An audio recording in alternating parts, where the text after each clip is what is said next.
Her true story from Nevada. My son and his wife kicked me out after winning $17 million 0 cents, but they never checked the name on the ticket. They toasted their luck, I cashed the truth. Ma, what the hell do you think you're doing? You're like a festering sore in this house. If you keep buying that crap, pack your things and get out of here. No one wants you anymore. That was the voice I heard before my coffee had even cooled. My son, my only son, stood over me like I was some stray dog he had just caught chewing on the rug. His wife Dana leaned against the kitchen counter behind him, arms folded, eyes narrowed like knives. She did not say a word. She never did. Not out loud, anyway. Her judgments came in cold glances, clenched lips, the way she moved the dinner plates, just out of my reach when I offered to help wash. I looked down at my lap. The scratch-off ticket I had just bought from the gas station 2 blocks over sat unfolded on the kitchen table. A harmless thing, really. A $5 habit. I never spent more than that. I never expected much from it either. Just the ritual of it. The little rush of maybe, of what if. Some people knit, some do crosswords. I scratch lottery tickets. That was all. I bought it with my own money, I said quietly. From the jar. The jar? Ryan scoffed. That's the grocery jar. That's not your money. You do not have money, Ma. We pay the bills, we feed you. You live here for free, remember? That word, free, it hit like a slap across the face. Free. As if the years I spent working double shifts in a diner while raising him alone after his father died too young in a mining accident meant nothing. As if the savings I handed over to help them with the down payment on this very house never happened. As if the mornings I walked Lily, our granddaughter, to school while they slept in, or the nights I stayed up holding her through fevers, were just background noise in the story of their lives. I don't think a $5 ticket. It is not about $5, he shouted. It's about respect. You do not get to act like a teenager living here. You're 72, Ma. Scratch-offs? Seriously? Grow up. Dana finally chimed in, her voice as sweet as antifreeze. We're just saying, maybe it's time you find a new routine, something less embarrassing. I swallowed the bile rising in my throat, my fingers curled around the edge of the table. I felt small, invisible, like wallpaper in my own life. I wanted to tell them what the ticket meant, that when I bought it that morning, the woman at the register smiled and asked if I wanted the usual, that it was my one moment of recognition in a world that barely saw me anymore, that the sound of the coin scratching paper felt like control in a life where everything else had slipped away. But I said nothing. I folded the ticket gently, slipped it back into the front pocket of my cardigan. Ryan rolled his eyes so hard I could hear the judgment crack through his skull. "Don't say we didn't warn you," he muttered, and walked off. Dana followed. The conversation, like me, was dismissed. I sat alone at the kitchen table for a long time. The same table where I used to feed Ryan oatmeal and sing to him when he was little. The same chair I once sat in while sewing patches onto his jeans because we could not afford new ones. Now, I was a burden, a joke, a sore. I looked around the house. The living room with the TV I helped pay for, the nursery I helped paint when Dana was too pregnant to climb ladders, the garden I tended because no one else wanted to pull weeds. All of it said home, but none of it felt like mine anymore. I stood up, walked to the front porch. The Nevada sun was hot, even in the early morning. I needed air. I reached into my pocket and pulled out the ticket. It was a $17 million 0 cents jackpot game, the kind with shiny red letters and a small box at the bottom that read, "Sign your ticket upon purchase to protect your claim." And I had, like I always did. My name, in small shaky letters, was already there on the back. Evelyn J. Warren. Ballpoint pen, dated this morning. I had not even scratched it yet. My hands moved slowly, carefully, like I was diffusing a bomb. First number, 7. Second, 13. Third, 21. I kept scratching, the symbols aligned, my breath caught in my throat. Then I saw it. The numbers matched. The prize box revealed a row of zeros that did not end. $17 million. I stared at the ticket for a long time, longer than I probably should have, not because I was unsure, but because I was suddenly more sure than I had ever been in my life. I did not scream, I did not cry. I simply folded the ticket again, carefully, like it was something sacred, and I slipped it into a sealed envelope inside my purse. The rest, I knew, would come later. But in that moment, standing alone on the porch of the house I had helped build, called unwanted in my own family, I felt something strange. Not revenge, not rage, just clarity. They thought they were lucky, but they never looked at the name on the back. They toasted their win. But I held the truth, and I knew, for the first time in a long while, exactly what to do with it. The next morning, I left the winning ticket tucked safely in my purse and went about my day as if nothing had changed. I swept the kitchen, watered the potted basil by the window. I even smiled politely when Dana walked past me without so much as a nod, but I did not tell them. I was not ready.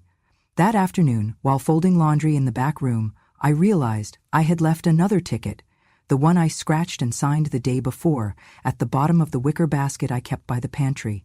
A habit. I often kept the ones that did not win, just in case.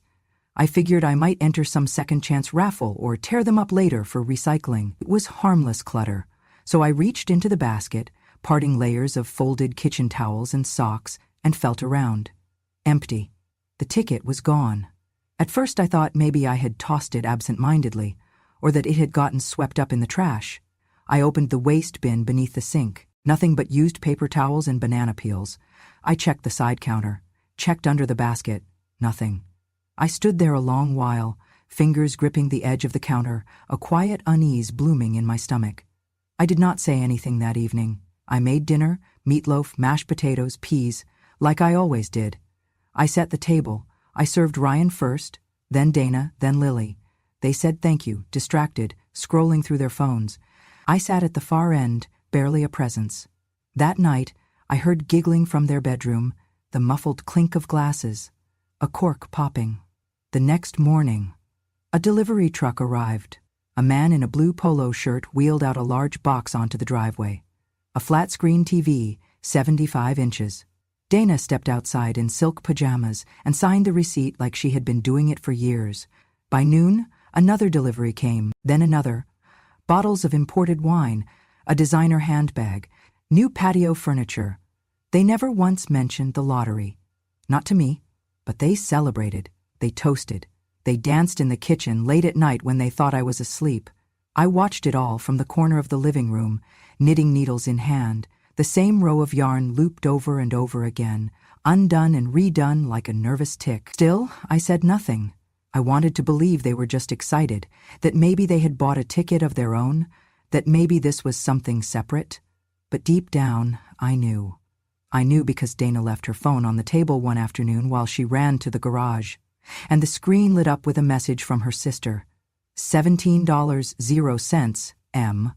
OMG, are you guys seriously not telling her? I didn't move. I didn't touch the phone. I didn't need to. The ache in my chest confirmed everything I suspected. They had found the ticket, they had claimed it, they were spending it, and I was no longer part of their story. 2 days later, I went out to pick up the mail. When I returned, my key didn't work. The lock had been changed. I knocked, confused. Ryan opened the door halfway, wouldn't meet my eyes. "Ma," he said, voice low, like he was rehearsing sympathy. "We just need space right now. With everything changing, it's getting kind of crowded here." "My things are inside," I said. "We put them on the porch," Dana called from somewhere behind him. And there they were, 2 suitcases, one plastic grocery bag filled with my shoes, and the wicker basket, empty. I didn't cry. Not then. I didn't raise my voice. I just picked up my things, one at a time, and walked to the curb. They didn't offer a ride, didn't offer money, didn't even offer a chair. Just a closed door, a party inside, and me on the outside again. The woman who raised him, the woman who tucked him in at night while working double shifts, the woman who made that house feel like a home. Now reduced to silence, to luggage, to a $5 scratch ticket they thought was forgotten, they toasted their luck, but they never once looked at the name on the back. The library smelled like dust and disuse, but it was warm and had free Wi-Fi. That was enough for now. I had nowhere else to go. They did not even wait for a full goodbye, just locked the door and pushed my life to the curb. I carried what I could and walked 3 blocks to the one place that had always offered quiet without judgment. The librarian recognized me. Her name was Angela. She offered me a nod, then returned to stamping returns. I sat near the window, plugged my phone into the charging station, and wrapped my coat tighter around my knees. The cold in my bones had nothing to do with weather. I did not have a plan yet. I had the truth, and that was a start. I pulled out my phone, a battered flip model I had refused to upgrade, much to Ryan's annoyance. "You still using that dinosaur?" he used to say, laughing like he was a man who had built something instead of inherited it. But I liked it. It was reliable. It remembered what I asked it to. I opened the photo gallery, scrolled past dozens of snapshots: Lily eating ice cream, the garden in bloom, a pie I baked last fall. Then I found it. A photo taken 3 mornings ago, the lottery ticket, flat on the counter of the gas station. I had snapped a picture before I scratched it, like I always did, a little ritual, a record, just in case. I zoomed in. The numbers were clear, the date, the store address, my full name, written in blue pen on the back. I took a deep breath and let it out slowly. They never even looked. I had signed the ticket as always. They must have assumed it was blank. They were so focused on the prize they forgot to check the truth. I opened my purse and pulled out the envelope, the actual ticket, the one they did not even realize I had kept. I compared it to the photo. Identical. My name. My win. My life. Not theirs. The idea of confronting them had crossed my mind, standing on the porch and slapping the ticket against the window, demanding they look at what they tried to steal. But no, that would turn into shouting, into excuses, into lies. Instead, I opened the library's browser and searched for the Nevada State Lottery Commission. I found the contact page, a hotline, an address, a section titled Lost or Disputed Claims. I dialed. The woman on the other end had a calm voice. She asked for my name, the game, the approximate time and place of purchase. I gave her everything, then offered to email the photo from my phone. She paused only once, then said, "If you have that image and the original ticket, please do not discard either. You'll need them for verification." I held the phone tighter. "So, it's not too late?" "Ma'am," she said gently, "if your name is on the ticket and you're the purchaser, it is yours. It does not matter who found it or who claimed it. The law protects the registered owner." I thanked her, wrote down the case number, and closed my phone. Then I walked to the gas station. It was only 6 blocks from the library, and the walk cleared my head. The cashier was a young man with messy hair and tattoos on his arms. I remembered his name from his tag. "Danny." "Hey," I said, "do you remember me?" He squinted. "Yeah, you buy those Wild 7S every Tuesday? You're the Daisy Sweater lady." I smiled, despite myself. "I need a copy of the camera footage from 3 days ago. Around 10:30 a.m. I bought a lottery ticket. I just need proof it was me." He hesitated. "You okay?" "Not really," I said, "but I'm working on it." He made a call to his manager, then printed me a still image from the security camera. It showed me, standing at the counter, wallet in hand, handing over a $5 bill. In the still, I looked tired, but present, real, a person. I took the photo, thanked him, walked back to the library. That evening, I emailed the image, the original ticket, and my ID to the Lottery Commission. An hour later, I received confirmation. "Your claim has been logged. Based on preliminary information, the ticket is valid and legally yours. Please await formal review." I stared at those words. Legally yours. I had no house, no bed, no family who wanted me, but I had the truth, and now the state had it too. 2 days after I submitted my documents, I received an email from the Nevada State Lottery. "Your identity has been verified. The ticket is officially registered under your name. You are eligible to claim the full amount as the rightful winner. Please visit the Carson City office to initiate processing." Anonymity options are available.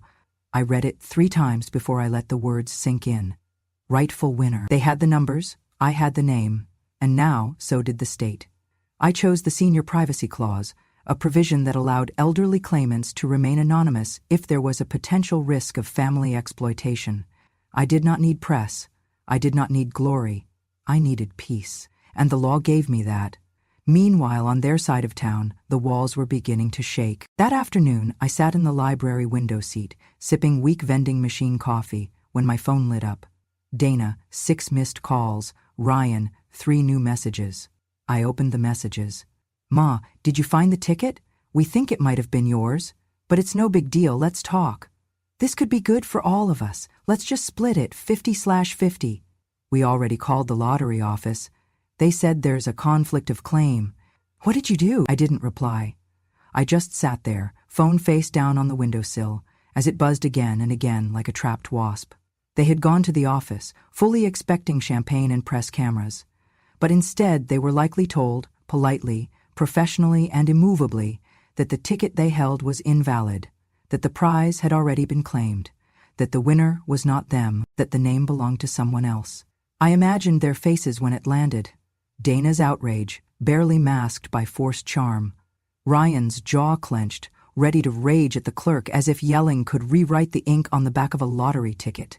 They had rehearsed their acceptance speech, but they never rehearsed humility. And now they were grasping at straws, begging through texts, backpedaling through voicemail. Dana left me a long message, her voice dripping sugar over barbed wire. I know we've had our differences, Evelyn, but think of Lily. Think of family. This money doesn't have to be a wedge. It can be a bridge. Bridge? They had set fire to the whole house. Now they wanted to walk back in and ask for tea? I powered off the phone, let it ring into nothing, let them sit in silence for once, because I had no intention of going back. Not to that house, not to that kitchen, not to the woman who called me a sore, and the son who let her. The money was mine, but more than that, the truth was mine, and for the first time in years, I would not have to explain myself to anyone. It started with a post, Dana's profile picture, her head tilted just so, perfectly lit, appeared on my screen, even though I had never followed her. One of the library clerks had seen the post and called me over. "Is this about you?" she asked gently. The caption read, "Sometimes the people you trust the most will stab you in the back. We're heartbroken to say that Ryan's mother stole our winning lottery ticket. She took it right out of my purse.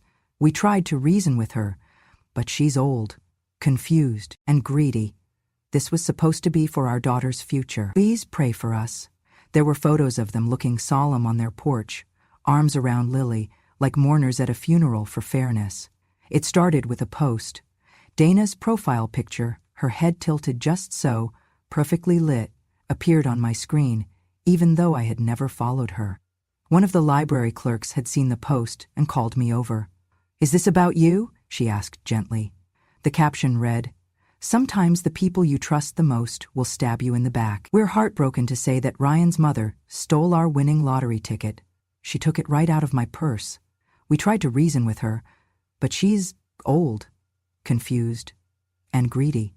This was supposed to be for our daughter's future. Please pray for us." There were photos of them looking solemn on their porch, arms around Lily, like mourners at a funeral for fairness.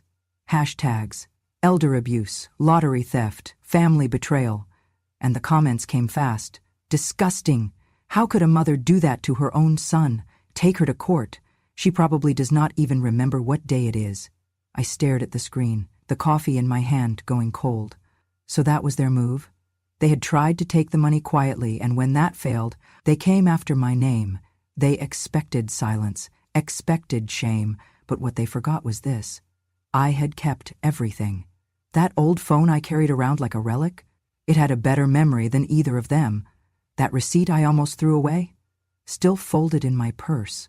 The ticket, still in the fireproof envelope the lottery office gave me, and the camera footage from the gas station, sitting neatly on a USB stick in the inside pocket of my cardigan. I took a breath. Then I walked to the front desk and asked to borrow a computer. I began compiling everything. First, the photo of the original ticket, signed by me. Then the camera still from the store, showing me buying it in full daylight. Next, my bank statement, confirming the $5.00 cash withdrawal at the exact time of purchase. I opened my text messages and scrolled through months of bile until I found one from Dana that read, "We've put up with your crap long enough. Maybe you can go find someone else to mooch off of." I screenshotted it. Then, I attached the official confirmation letter from the lottery office, stating clearly that I, Evelyn J. Warren, was the sole registered claimant and legal recipient of the $17 million, 0 cents prize. I packaged it all into a single PDF. Then I wrote a short, clear message. To whom it may concern, a false claim has been made against me. Here is the truth, backed by documentation, timestamps, and state certification. I have not spoken until now because I did not have to. But since they want to involve the world, let the world see everything. I sent it first to the local news outlet, the same one that ran stories about pie contests and county fair winners. I knew they loved a hometown scandal. Then I sent it to Emily Kwan, a journalist who ran a blog about elder abuse and family fraud. She had once written about a grandfather disowned after loaning his retirement to his daughter's business. That story had gone viral. I went home to the small studio I was renting behind a retired librarian's house. I made tea. I sat by the window and waited. It did not take long. That night, the blog post went up. She was called a thief, but the receipts tell a different story. Screenshots included not just the documents, but photos of me standing alone at the gas station counter, holding the ticket, paying for it, signing it. Quiet, unassuming, real. Within 24 hours, the tone on social media shifted. The hashtags changed. Justice for Evelyn, receipts don't lie, she bought it, she won it. Commenters returned to Dana's post. You owe her an apology. So you tried to steal it.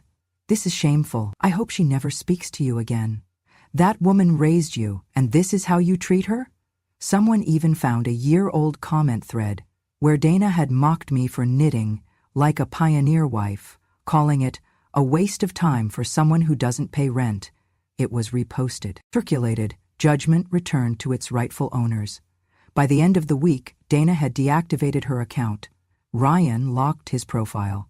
Lily's name was removed from the About section, and I received a handwritten note in my mailbox. No return address, just one sentence, scribbled in uneven pen. You win. We're leaving Nevada. I folded the note and placed it next to the ticket, not out of sentiment, just as proof that the truth, when written clearly, cuts deeper than any lie. The article went further than I expected. By the third day, it had been shared over 60,000 times, not just locally, across the country.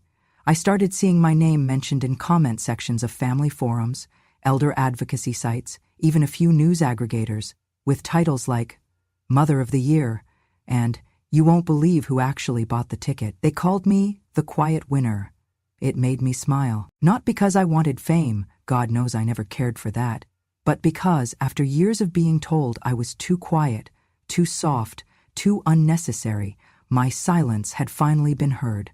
But while I sipped tea and read quietly from my borrowed tablet, a storm began to churn back at the house I used to live in. It started with the neighbors. The Johnsons down the street had hosted barbecues every month like clockwork. Dana used to bring her own condiments, always demanding aesthetic plates for her Instagram stories. Now, the invite list was suddenly adjusted. The neighborhood Facebook group, once filled with baby photos and lawn care tips, turned ice cold. Someone screenshotted the article and commented, I used to wave at Dana every morning. Now I double-check my door locks. Then came the school board. Lily's school had a very active parent group. Dana ran the committee for the spring fundraiser. The same day the article dropped, she was asked to temporarily step back. 2 days later, she was removed entirely. One of the parents, Melissa, a PTA veteran, posted on her personal account, We don't reward liars here. What example does that set for our kids? The last straw, though, came for Ryan. He worked in marketing for a mid-sized firm in Reno. I never fully understood what he did, something about branding, public outreach. What I did understand was that his entire job relied on perception, and now perception was poison. His company issued a statement. While we support our employees through personal challenges, we cannot endorse behavior that contradicts our values of honesty and integrity.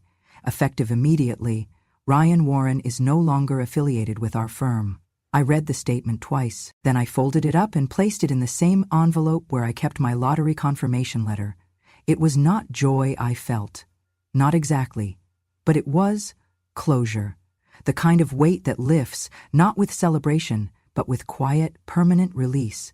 The kind you feel when the last door you were waiting on finally shuts. Within a week, the house went up for sale. Within 2, the sign read, under contract. They disappeared, like they had never been there. Deleted their accounts, cut off old friends, even changed their phone numbers. They vanished so thoroughly it was as if they had never belonged to the same street, the same school, the same life. And still, I said nothing. Not to the press, though they asked. Not to the neighbors, though they whispered. Not even to Lily, who in all of this had been quiet as a bird in a storm, too young to understand, too small to defend anyone. Somewhere out there they would try again, rebuild, rebrand, pretend this never happened. But no matter where they went, the truth would follow them, not as a punishment, but as a record, a receipt. The world may forget, but the internet never does, and neither do mothers, especially the quiet ones. The house I bought was nothing fancy, a one-story bungalow on the edge of a sleepy town. White siding, a red mailbox, 2 front steps that creaked when it rained.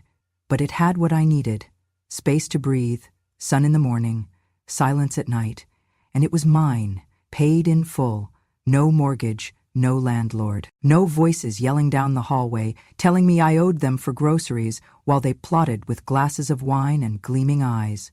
Just me, and the soft hum of a home that had no need to impress anyone. I moved in during early spring. The snow had just begun to give way to the thaw. Daffodils were poking through the front yard soil like they had been waiting for someone to come back. I planted herbs by the kitchen window: basil, rosemary, a little mint just for scent. I kept the old kettle, the one they said looked too poor for their countertops. It whistled in the mornings, just like it used to when Ryan was a boy and I'd make tea before the bus came. I found the perfect spot for my armchair, angled toward the window, with a view of the maple tree out front. I placed a knitted blanket over the back, folded just so. No one would scoff at it here. And on the wall above the small wooden side table, I hung a single photograph. It had been taken by the gas station clerk, Danny, on my second visit there, after the claim had been verified. He offered to snap it for me when he saw me checking the shelf again, looking half lost. "You want to remember this?" he asked, holding up his phone. I didn't pose, didn't smile too wide, just stood holding the ticket. The corner of my mouth curved slightly. Nothing showy, just quiet pride. In the frame, I looked older than I remembered, but also stronger, like someone who had walked through the fire and didn't smell like smoke. Beneath the frame, I placed a small plaque, handmade, just a piece of polished pine with words burned into it with an old wood-burning pen. They toasted their luck. I cashed the truth. I see it every morning now, and every time, it makes me stand a little straighter. Before I left the city, I made one stop: the library. I walked up to the front desk and handed Angela, the librarian, a folded check. "For repairs," I said, "or books, or heaters in the winter, whatever you need." She opened it, her eyes widening. "Evelyn, this is too much." "It's not enough," I said, and meant it. "This building gave me a place when no one else did. You didn't ask questions, you didn't laugh, you let me sit in the corner with dignity." She hugged me, tight and warm, the kind of hug that didn't expect anything back. Now, every time I pass a library, anywhere, I think of that day, of how small acts hold up the world. I never returned to my old neighborhood, never drove past the house, never checked if they moved far or just across town. It didn't matter. I had stopped looking for them in crowds. I had stopped hoping for a knock on the door, and I no longer mourned the silence, because this peace, it wasn't something I found. It was something I made, one stitch, one truth, one step at a time. The envelope came in spring. No return address, just my name, written in handwriting I had not seen in over a year, slanted, rushed, uneven. My son's hand. I stared at it for a long while before opening it. Not with fear, not even with anger, just a stillness. The kind that comes when you already know what is inside before you see the words. It was a letter, simple, no greeting, just a paragraph written in short, hesitant lines. "I've been thinking about everything, about what we did. I know it was wrong. Dana, she pushed me, but I let it happen. I wanted to win, and I forgot what really mattered. I miss you, Ma. I wish we could talk. I'm not asking for money, just maybe a second chance. Maybe we could reconnect. If not for me, maybe for Lily." No date, no signature, just the heavy weight of too late. I folded the letter once, then twice. I did not cry. There was a time I would have read that letter under covers, in silence, and begged myself to believe in redemption. But I was not that woman anymore. I was not waiting on a doorbell or holding my breath for an apology. I had built something else now. So I pulled out a small card, one of those blank ones with a painted sunflower on the front. I wrote only one line inside. The home I built wasn't with walls, it was with memory. That doesn't need repairing. No scolding, no venom, no invitation, just truth. I placed it in an envelope and mailed it to the address listed on one of their old PTA mailers. I didn't know if they still lived there. I didn't need to. That night, I made a pot of tea.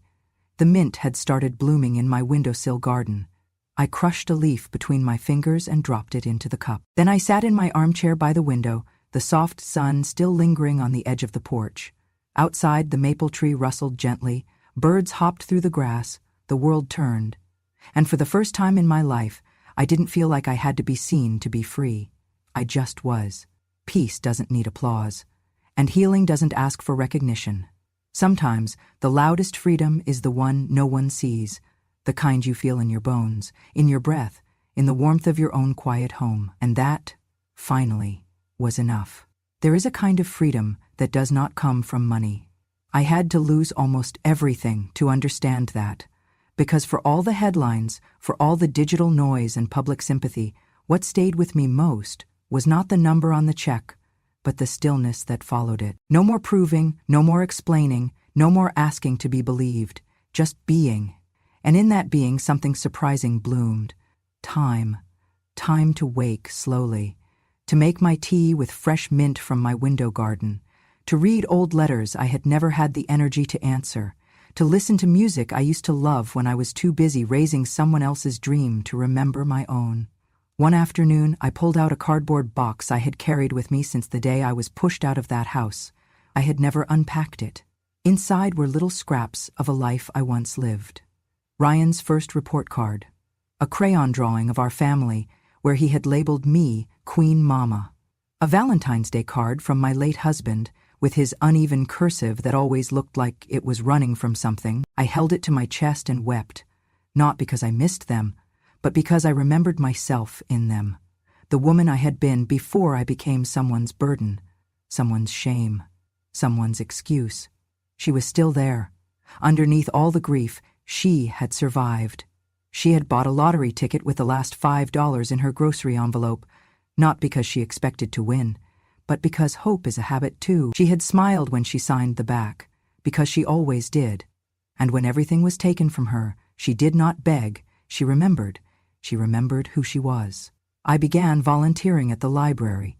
Angela, the kind-eyed librarian who had once handed me tissues when I read that awful post Dana made, asked if I wanted to help sort the senior book donations. I said yes. Every Wednesday I show up at 10 a.m., armed with homemade scones and old stories.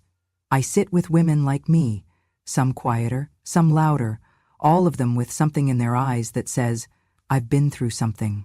We trade books, recipes, secrets we never told our children. They never ask about the money. They just pass me the sugar and listen when I speak. That is wealth. One afternoon, Lily came with a group of kids on a school field trip. She did not see me, but I saw her.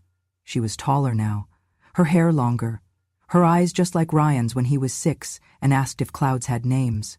She stood in the poetry aisle, reading Rupi Kaur with her head tilted the way I used to when I stitched embroidery, and for a moment I wanted to call her name, but I didn't. Because sometimes love is letting them find you when they're ready. And if she ever is, I will still be here. On the back porch I planted a rose bush, not red, but white. My husband once told me white roses were brave. They bloomed without needing attention. They simply appeared, soft and whole. I tend to them every morning, in silence. I have no desire to move again, no interest in a bigger place. This house fits me now. I know every floorboard, every creak, and when the light hits the living room just right, I sit in my chair and watch the dust dance like it's trying to remember joy. I never replace the photograph. The one above the mantel is still the same. Me holding that ticket, a small smirk on my face, a glint in my eye that says, "You thought I would break." But I didn't. I bent. I bent until I became something stronger than steel.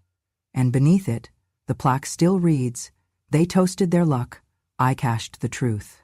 People think revenge is loud, that it comes in slamming doors and courtroom showdowns, but the deepest revenge? It's quiet. It's dignified. It's choosing peace over performance. It's refusing to let those who broke you define what you do with the pieces. So I knit. I read. I laugh. I live. I live in a home built from memory, not apologies. And when the tea is hot and the light is right, I remember who I am and who I'll never let them turn me into again. Thank you for sitting with me through this story. It is not an easy one to tell, but stories like mine often aren't. They are the stories that unfold behind closed doors, the ones that never made the photo albums, the ones we carried in silence because we thought silence was survival. But I have learned something, late perhaps, but clearly. Silence might protect peace, but truth defends dignity. I told this story not for pity and not for revenge. I told it for the woman listening right now, who's been made to feel invisible, in her own kitchen, in her own family, in her own name. I told it for every mother who gave more than she had, only to be written out of the happy ending. And I told it because when we say nothing, they write the story for us. Well, not anymore. On this channel, Grandma True Stories, we remember what they hoped we'd forget. We speak softly, but we say everything. If you found something in this story that echoed in your chest, whether it reminded you of someone you loved, someone you lost, or someone you finally walked away from, I hope you'll stay with us. Subscribe to Grandma True Stories, because here we tell the truths that don't go viral, but stay in your heart. We speak not with bitterness, but with backbone. We don't scream, we remember. So pull up a chair, pour some tea, and let's keep telling the stories they thought we'd take to our graves. We didn't. We brought them here, so the world would finally listen, and we're just getting started.